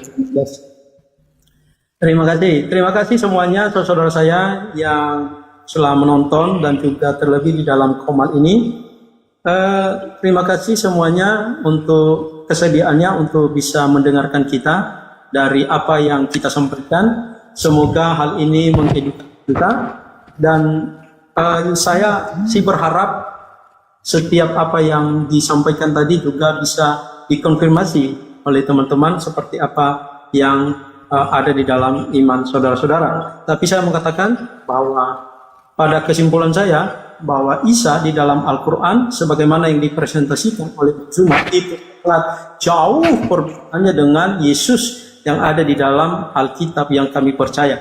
Nah, oleh sebab itu berdasarkan presentasi Bang Zuma juga telah membuktikan beberapa ayat Alkitab terkait dengan kebenaran Alkitab itu sendiri, dan saya berterima kasih hal itu meskipun di balik itu dia menunjukkan untuk penolakannya, tetapi bagi saya tidak masalah karena ini hanya miss dalam menanyakan sesuatu dan menjawab sesuatu. Saya merasa dalam hal biasa seperti itu hal-hal yang biasa, tetapi saya melihat bahwa apa yang saya sampaikan tadi itulah iman kami. Semoga di kemudian hari hal ini tidak akan menjadi sesuatu hal yang diperdebatkan karena kita sudah memberikan sebuah statement terkait dengan keyakinan kita. Yesus itu adalah keyakinan kami.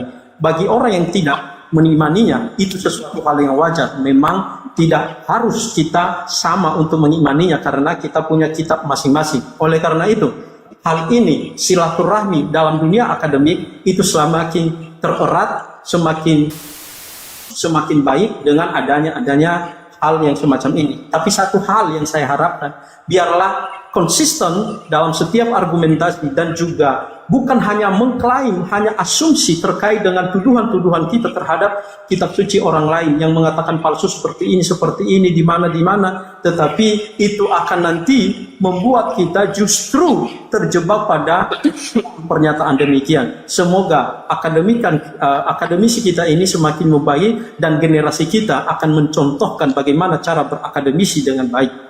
Itulah sebab saya tidak pernah menjelekkan dan tidak pernah menambah mengurangi Al-Quran itu, dan juga saya tidak mengatakan itu palsu. Karena bagi saya, untuk apa saya katakan palsu? Kalau itu adalah asli, ya sudah, itu asli. Tetapi masalahnya, apakah saya percaya yang dianggap itu asli atau tidak? Karena buku tulis juga asli, dongeng juga ditulis dengan buku asli. Kebenaran itu didasarkan pada historis, didasarkan pada apa yang tertulis, apa yang tertuang, bukan karena klaim itu ditambah atau dikurangi. Itu tidak ada narasi seperti itu karena tidak ada pembanding terhadap itu. Begitu juga cerita tentang Isa di dalamnya, itu hanya omong kosong kalau menurut saya dalam bahasa yang sederhananya. Karena saya memahami di dunia akademi tidak ada omong kosong seperti itu ketika kita mengatakan sesuatu. Saya mengasihi saudara saya yang beragama Islam, terutama Bang Zuma. Terima kasih banget atas diskusi kita hari ini, sangat santun sekali, dan terima kasih supaya ke depan kita bisa bersilaturahmi di dalam dunia akademi untuk lebih baik lagi. Terima kasih, Tuhan Yesus memberkati. Oke, terima kasih. Silakan ke Bang Zuma kalau statement sesuai dengan topik Isa dan Yesus. Silakan. Iya, baik. Jadi ketika berbicara mengenai salam, artinya kita berbicara mengenai Nabi yang datang kepada Bani Israel. Artinya kejadian itu sudah pernah terjadi. Kalau kejadian itu sudah pernah terjadi, berarti tolak ukurnya kemudian adalah keadaan yang ada saat sekarang. Terkait dengan cerminan yang tertuang di dalam sebuah kitab. Al-Quran menjelaskan wa isqalallahu ya Isa bin Maryam a anta qulta linnas takhizuni wa ummi ilahi min dunillah. Takhizuni wa ummi ilahaini min dunillah. Qala subhanaka ma yakunu li an aqula ma laysa li bihaqq. In qultu faqad alimtah. ta'lamu ma fi nafsi wa la a'lamu ma fi nafsi innaka anta 'allamul ghuyub. Jadi di situ diterangkan, wahai Isa, karena sudah melihat kenyataan yang menyembah kepada manusia yang datang kepada Bani Israel, maka kemudian Allah bertanya, wahai Isa, apakah engkau yang mengajarkan mereka menuhankan dirimu selain daripada aku? Nabi Isa kemudian mengajarkan, qala subhanaka ma yakunu li an aqula ma laysa li bil haqq. Maha suci engkau ya Allah, aku tidak pernah mengatakan apa yang bukan hakku untuk aku katakan dan aku sampaikan. Sekiranya aku mengajarkan, pastilah engkau mengetahui, sebab engkau mengetahui apa yang ada pada diriku, sedangkan aku tidak mengetahui apa yang ada pada dirimu. Engkau lah yang maha mengetahui segala yang gaib. Itu kata Nabi Isa alaihissalam. Ma qultu lahum illa ma amartani bi ani ubudullah rabbi wa rabbakum. Apa yang aku katakan kepada mereka Bani Israel, sembahlah Allah, Tuhanku dan Tuhanmu. Itu keadaan.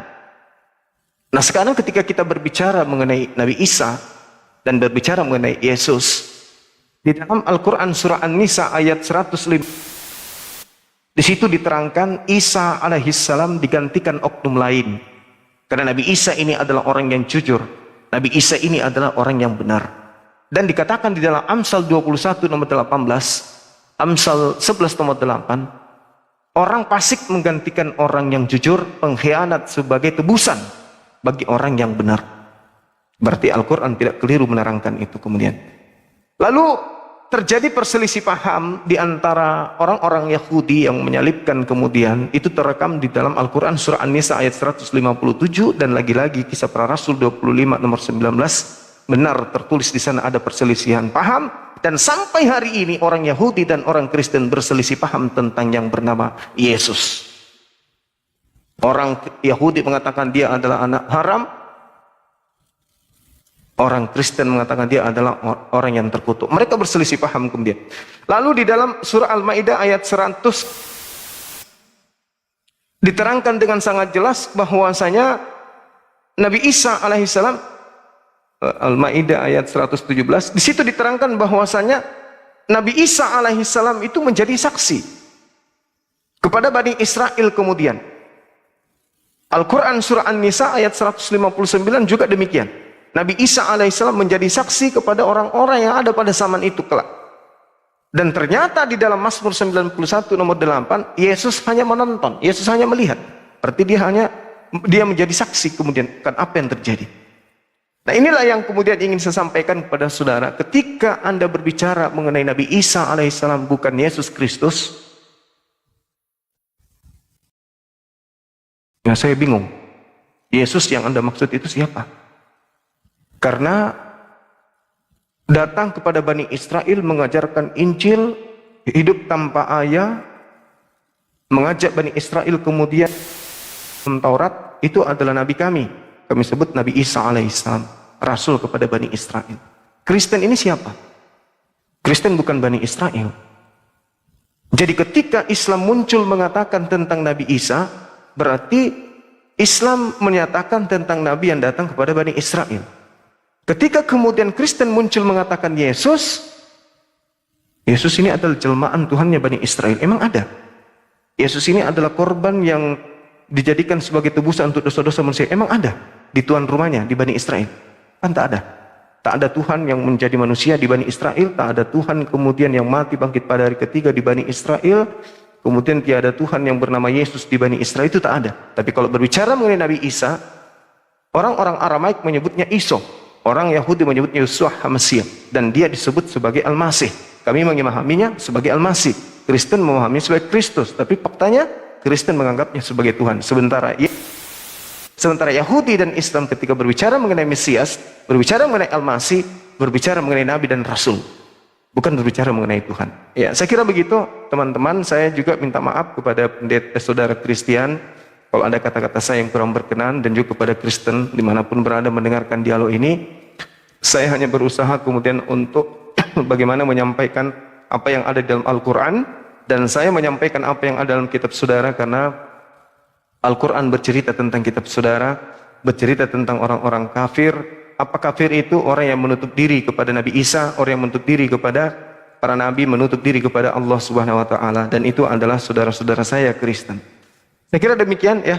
Ini PR bagi kita semua, termasuk saya barangkali. Matius 24, Matius 26 nomor 24 itu tertulis di mana? Kalau bukan di Mazmur 91, maka maksud Yesus tertulis di mana, ini yang harus kita cari. Mungkin ada di kitab-kitabnya orang Buddha atau Hindu dan seterusnya. Demikian. Wal hidayah. Assalamualaikum warahmatullahi wabarakatuh. Waalaikumsalam warahmatullahi wabarakatuh. Pak Christian, sebentar. Nanti ada statement para apologet dan para pendengar di sini. Pak Christian, kita agendakan nanti pada pertemuan berikutnya. Silakan koordinasi dengan API Jawa Timur. Untuk itu kita beri apresiasi kepada API Jawa Timur. Thank you brother, semua di API Jawa Timur. Semangat. Bang Andi, digilir ke API wilayah yang lain Bang Andi, biar sama-sama besar Bang Andi. Enggak, beliau API, iya ya, kalau untuk ini API Jawa Timur, nanti kita cari sumber lagi untuk API yang lain Pak De, kan gitu. Oh baik. gitu. Ya. Silakan para apologet atau akademisi di sini supaya adil, siapa yang memberikan statement apapun itu sesuai topik dan tentu yang santuy, tidak menyinggung perasaan oleh siapapun. Izin ya Pak. Warahmatullahi wabarakatuh. Iya, siapa nih mulai dulu nih? Waalaikumsalam wabarakatuh. Iya. Baru Pak. Iya. Bentar dulu, ada hostnya mau bicara. Silakan. Sorry. Dulu Pak, sorry. Kalau Anda lain boleh saya turun ya. Nggak apa-apa, sini aja udah cukup. Jadi saya turun ya. Iya, nggak apa-apa Pak, kan udah selesai acaranya. Iya Pak, mungkin satu statement dari saya, ini Perah Istar akunnya. Ntar dulu Gus. Sorry. Ya, jadi kalau Pak Christian mau mendengarkan boleh, kalau enggak apa-apa Anda turun. Nanti kalau nanti ingin diskusi season kedua dibicarakan di belakang layar oleh API Jawa Timur. Gitu Pak Pendeta. Pak Christian. Pikirkan Bang ya. Oke, terima kasih untuk Bang semua. Terima kasih ya. Pak Ya, Bang. Patimu. Oke, semuanya Bang Adriansyah semua dari program dari API Jatim sudah memfasilitasi. Terima kasih banyak. Assalamualaikum warahmatullahi wabarakatuh. Waalaikumsalam. Terima kasih untuk Bapak Christian Teologi, sehat selalu dan semoga kedepannya bisa kembali diskusi dengan kami, dengan mediator API Jatim dan juga yang lain-lain. Terima kasih. Oke, kita maju ke statement. Izinkan saya bentar. Oke. Ya kan dikasih nanti Pak De. Dapat Ini kebagian. siapa? Ya nanti mau dikasih Pak De. Ada. Nanti dikasih. Jadi satu-satu. Silakan Pak De dulu statementnya menanggapi diskusi tadi topiknya Isa dan Yesus. Silakan Pak De. Oke. Baik ya, terima kasih dikasih kesempatan. Jadi bagi saya, menurut saya, kalau Yesus dan Isa mau dikontrakan, ini menurut saya sesuatu yang janggal. Kenapa? Karena Isa itu cerita di dalam Al-Quran, Yesus cerita di dalam Bible. Kitab suci dengan kitab suci tidak bisa dikontrakan. Karena kalau sudah berbicara tentang kitab suci, itu nanti kembalinya ke iman. Menurut imanku seperti ini dalam Quran, menurut iman kalian begini di dalam Bible. Ya, jadi kalau mau tetap dipaksakan mau diadu, hadirkan pihak ketiga yang netral dia. Nah, seperti itu. Nah, jangankan Bible mau dikontrakan dengan Quran. Bible dengan Bible sendiri ketika saya baca, itu sudah kontra. Antara penulis Lukas dan Matius kontra dia. Tetapi ketika kita membaca Al-Quran tanpa membandingkan dengan cerita yang lain, kita tidak menemukan perselisihan antara ayat-ayat Al-Quran dengan ayat-ayat yang lainnya. Nggak ada. Sama sekali nggak ada kontradiksi di dalam Al-Quran. Tetapi ketika saya baca di dalam kitabnya orang Kristen, saya baca silsilahnya Yesus menurut Matius, kakeknya Yesus. Sementara menurut Lukas, kakeknya Yesus adalah Eli. Ini kontradiksi. Kenapa saya katakan kontradiksi? Sebab tidak mungkin satu orang laki-laki mempunyai dua orang kakek dari satu ayah. Orang Kristen akan menjawab, oh Lukas itu menurut garis keturunan Maria. Kalau itu menurut garis keturunan Maria lebih kacau lagi. Kenapa? Karena nanti akhirnya menantu masuk ke silsilah mertua. Ini bagaimana bisa terjadi menantu masuk silsilah mertua? Itu nggak bisa terjadi, bos. Ya, jadi sebenarnya Bible itu bermasalah di antara ayat-ayatnya itu sendiri. Al-Quran clear, tidak ada masalah di antara ayat-ayatnya itu sendiri. Terima kasih. Masya Allah, terima kasih. Sekarang adik Kores kan belakangan. Ya, Ardia, Pak, kita sekretaris umum dulu nih. Pak Ardiansyah komentar mengenai diskusi tadi Isa dan Yesus. Silakan. Baik, terima kasih, Masya Allah.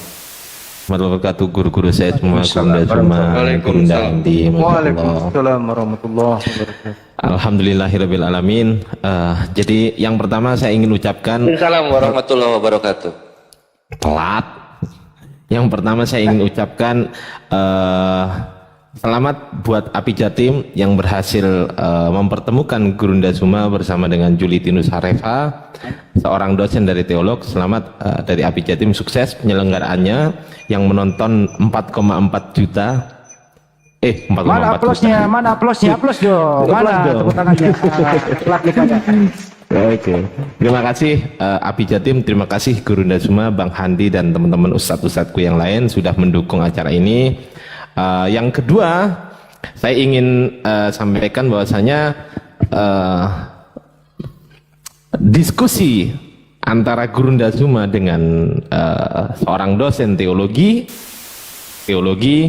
kita bisa buktikan yang mana yang sebetulnya layak disebut dosen.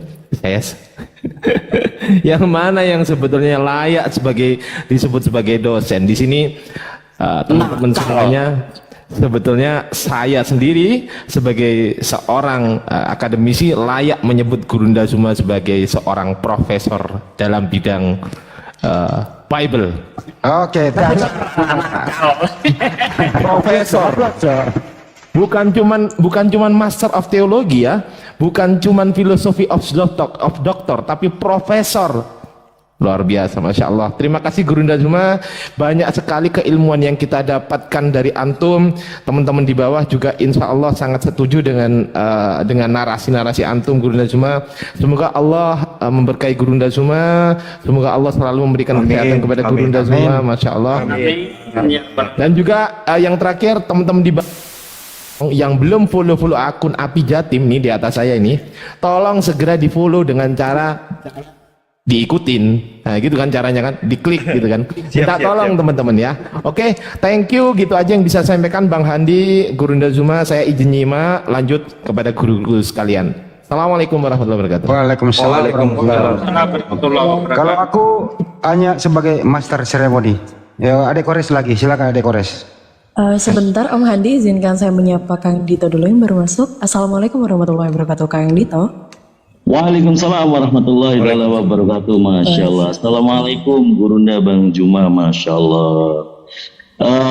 Untuk informasi saja Gurunda, beliau yang tadi itu sudah dengan muridnya Gurunda ini sudah 2 kali.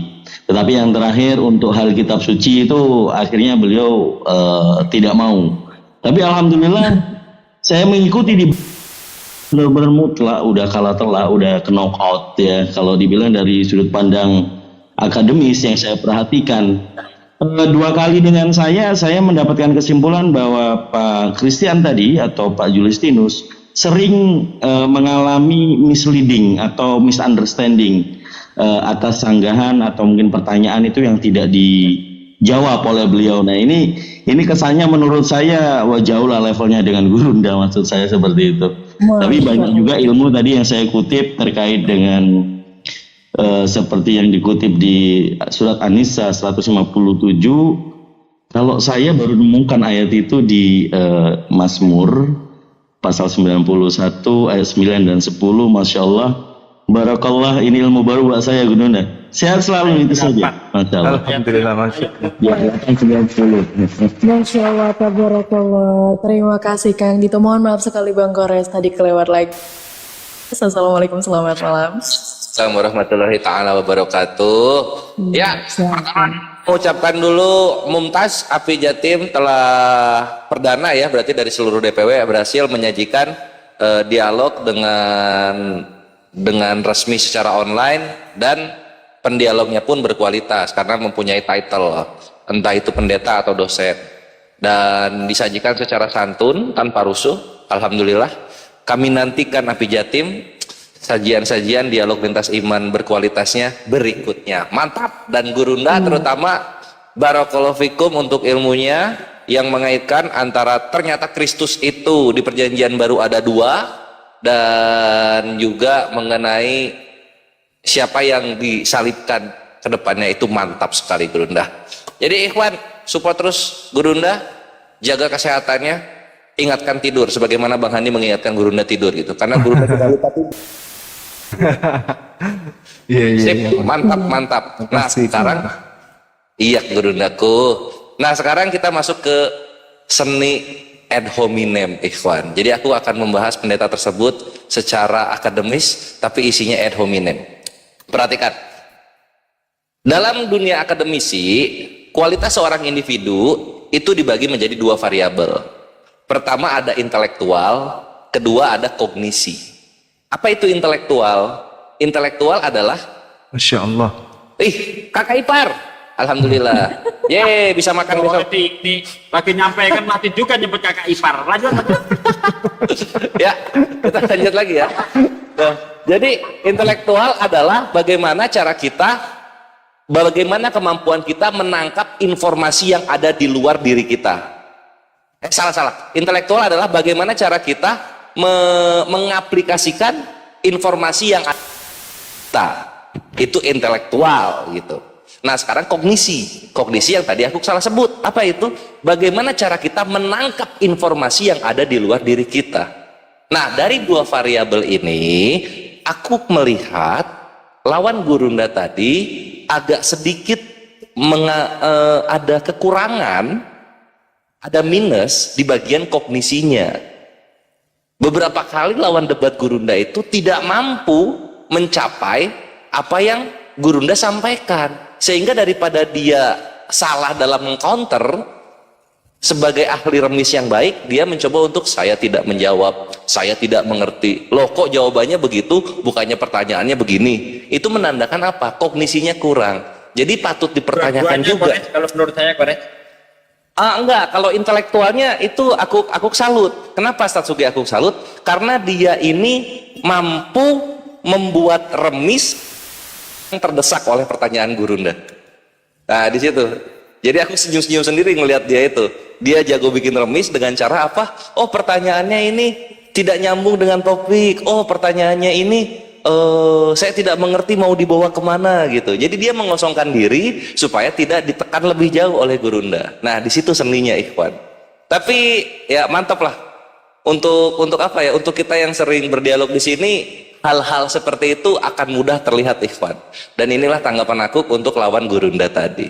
Lanjut. Masya Allah, tabarakallah. Saya lagi dong, boleh dong saya?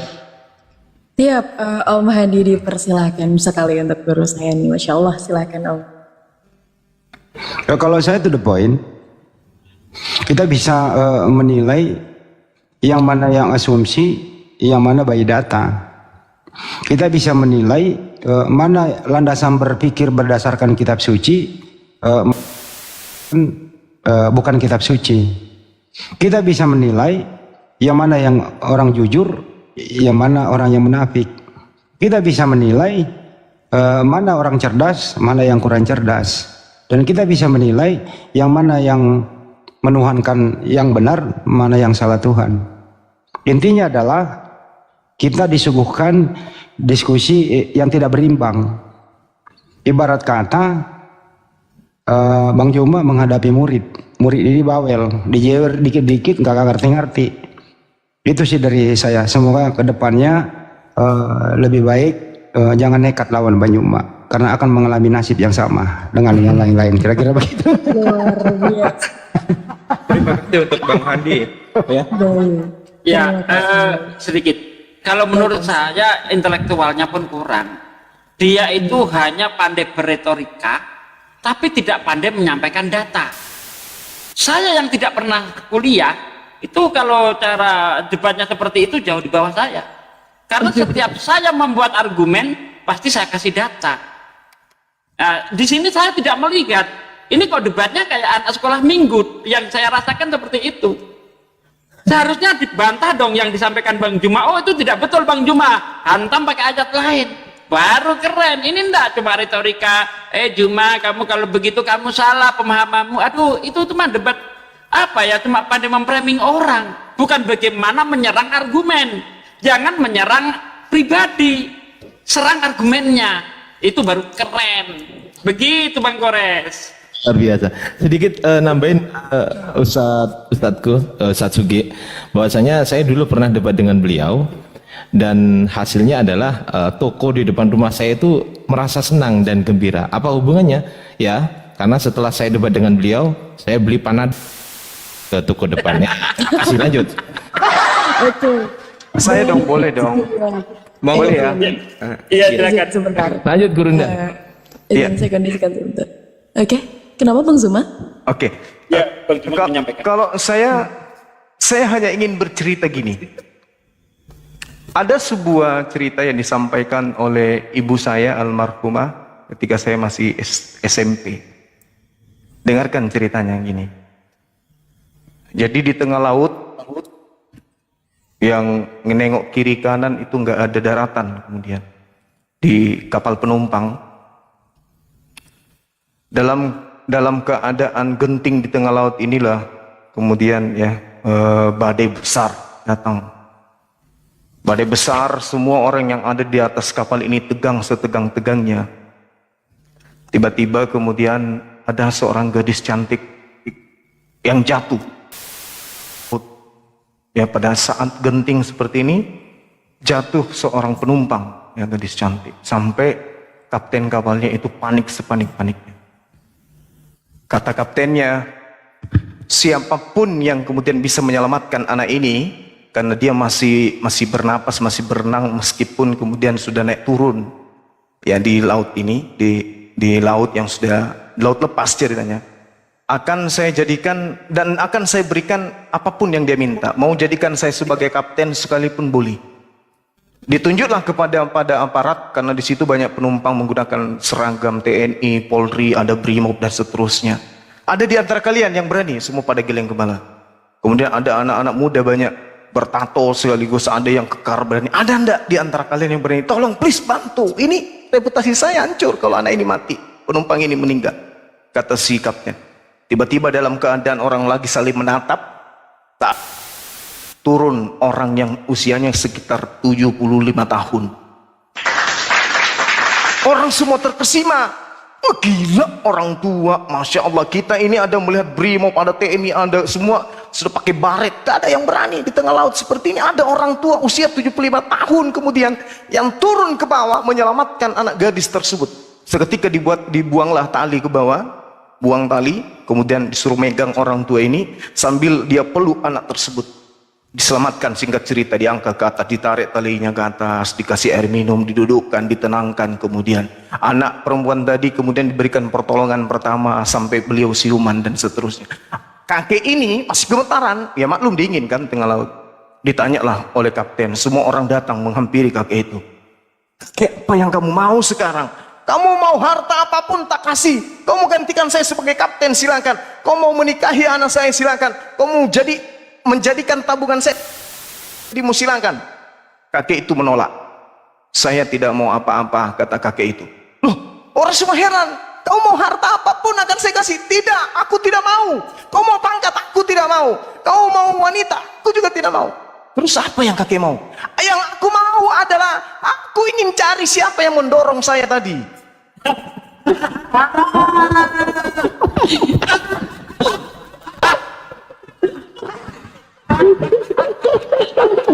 Kirain nolong, ternyata inilah yang terjadi dengan saudara kita yang tadi. Siapa sih yang memerintahkan dia berdiskusi dengan saya? Siapa? Saya Gurunda. Aduh, kamu siksa anaknya orang. Sama penderitaannya sama orang tua yang jatuh tadi tuh. Baju mah lucu juga ya. Aku tidak mau harta, aku mau tahu siapa yang mendorong saya tadi tuh.